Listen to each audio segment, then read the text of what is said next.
into World War II with the Allies closing in on two sides, it seemed that Nazi Germany would lose the war. But Hitler decided to launch his last and final gamble, one which would bring the biggest triumph in history or a devastating tragedy to Hitler's reign. That gamble was the Battle of the Bulge.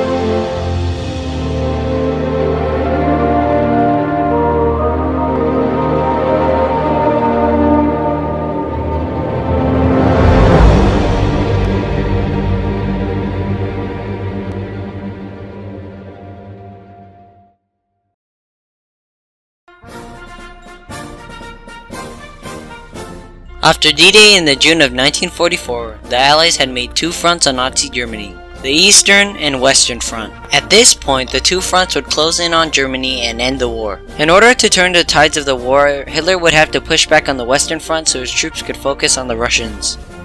So on September 16, 1944, at a very desperate manner, Hitler proposed an offensive in the Ardennes. The plan was to have 30 divisions attack through the heavily forced region called the Ardennes, which was under-defended by the Allies. The goal of this offensive was to capture the major port of Antwerp and to split the Allied armies before the Allies could react. Although the plan was disagreed upon by the German command, due to Hitler's distrust in his generals, he overruled them all. If his plan succeeded, he could turn the war around and show his dominance in Germany. On the Allied side, they knew nothing about Germany's plans. Allied generals considered the Ardennes a quiet sector since the Ardennes had very little enemy activity. In return, they sent new units and resting veterans there. The Allies thought an attack would never come for the Ardennes because the terrain was full of rolling hills and trees. The Germans knew this and wanted to repeat the successful attack through the Ardennes in 1940 against the French. The name for this operation would be called Watch on the Rhine, which misled many Allied generals. The only officer that saw the offensive coming was Colonel Oscar W. Kopp, who was one of General Pan's intelligence officers who kept track of Germany's panzer divisions, and said that a huge offensive would come in the Ardennes. So when the offensive started, Pan was ready for it, but the other American generals were completely caught off guard. Finally, after all that planning, it was winter of 1944. This winter, though, would be the coldest, harshest winter in 25 years. With Allied supply issues, many American soldiers on the front died from the cold. The harsh winter proved somewhat helpful to Germany though. The Allies had full air superiority in the area with the Germans' Luftwaffe grounded, but with low-lying clouds and fog, aircrafts were useless. And this was the weather Hitler was waiting for. This, however, meant that the Germans were stuck to a schedule, and if the weather cleared, it would be over. The Germans had over 200,000 soldiers ready to deploy, while the Allies only had about 80,000 soldiers in the Ardennes. This meant that the Germans were outnumbering the Allies almost 3-1. Finally, on December 16, 1944, the Germans launched their attack. Paratroopers disguised as American soldiers captured bridges, screwed up road signs, and cut communication lines. Allied troops hid in foxholes as the Germans launched a 90-minute artillery barrage. Then, tanks and infantry broke through the Allied lines.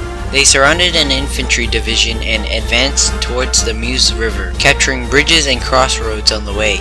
It took a while for Allied generals to realize this was a full-scale attack, and after they did, they rushed reinforcements to the line. On the 17th, the Malmedy massacre occurred, which infuriated the Allies. Allied troops were told not to take POWs and shoot the German soldiers who surrendered. Even with the Germans' heavy attack, the Allies still held back. In the city of Bastogne, American troops held their ground. The German forces surrounded the city and offered a term of surrender. General Anthony McAuliffe replied with the famous quote, "Now 2 days ago, the German commander demanded our honorable surrender, save the USA encircled troops from total annihilation. The German commander received the following reply. To the German commander, nuts!" Many US soldiers died in the first few days of the battle, so to replace dead soldiers they looked towards African American soldiers. It was the first time in US history that the US Army desegregated. On the Christmas of 1944, General Pan sent out the most Christmas cards in military history, making 250,000 cards for his men. Intense fighting went down at Bastogne, and soon reinforcements came to relieve the troops. After that, the German encirclement of Bastogne was broken. During the Battle of Elsenborn Ridge, the German units failed to advance and were forced to take an alternative route.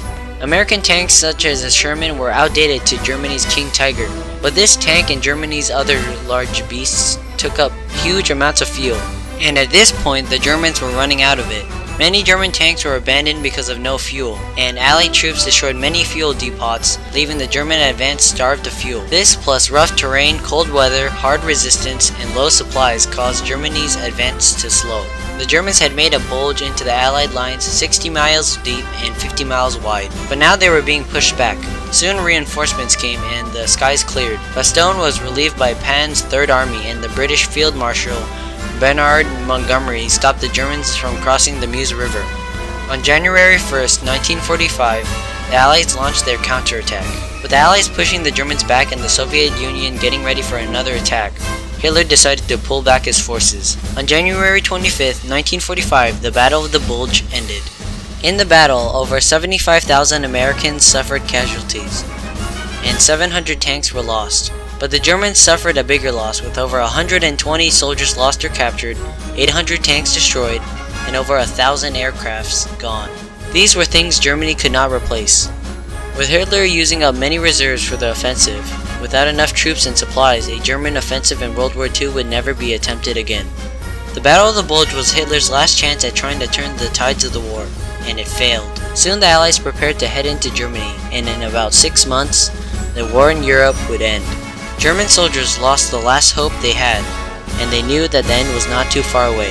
Other than that, Hitler using up his last reserves, wasting them on the offensive, caused lower Allied casualties in the fights in Germany, with less German troops.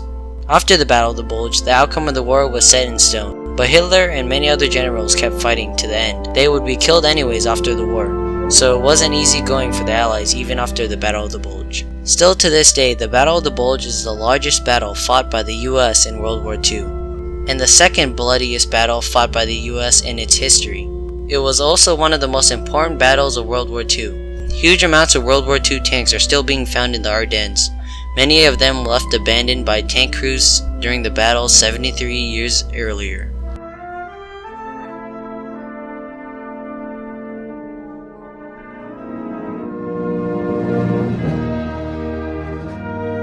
The Battle of the Bulge had some of the most intense fighting of World War II. Many lives were lost, with over 200,000 casualties on both sides. But the Battle of the Bulge will always be remembered as one of the most tragic battles for Nazi Germany in World War II, and it forever showed the power and triumph of the Allied nations.